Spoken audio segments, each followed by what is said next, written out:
The Rangers ended a 4-game slide on Sunday, winning the second game of a home-and-home series with the Capitals 2-1 at the Garden. And joining me to talk some Rangers hockey is New York Post Rangers beat writer Molly Walker.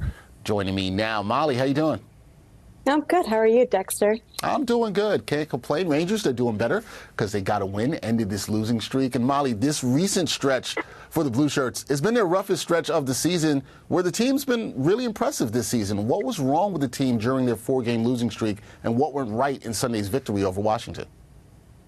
Well, it's only just started to catch up to them on scoreboards lately, but the Rangers have been working through the same recurring issues for about a month or so now. Offensively, we've watched this team rack up 40-plus shots in 3 of their previous 4 losses, but the finishing touch hasn't quite been there. And on the defensive side of the puck, they've simply given up way more than they've been able to keep up with. A lot of it boils down to turnovers, struggles defending the rush, and a lack of clean zone exits and entries. Sunday wasn't a whole lot better defensively, but they were definitely a bit tighter.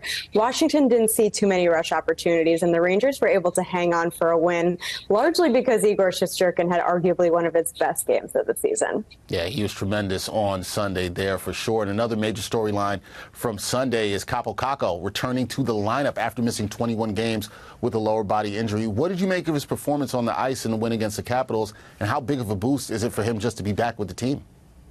It's a huge boost for the Rangers, who, I mean, they've had at least 2 AHL call-ups in the lineup the previous 5 games. So to get an NHL caliber forward like Kakko back in the lineup is always going to help, especially with his contributions toward puck possession and defense. He said he felt good. I thought he looked good. But I thought it was really telling that head coach Peter Laviolette put Kakko right back on the Zibanejad line with Chris Kreider. And Kakko played there earlier in the season, but lost the spot 11 games in. So he gets another top 6 opportunity here. And the Rangers are hoping it'll give them a real boost. Yeah, definitely hoping for that. And we'll talk about their boost going forward, because the Blue Shirts, they host Seattle on Tuesday before heading out west for a 4-game trip. Now that they've ended their losing streak, what are you going to be keeping your eye on with this squad over the next stretch of games?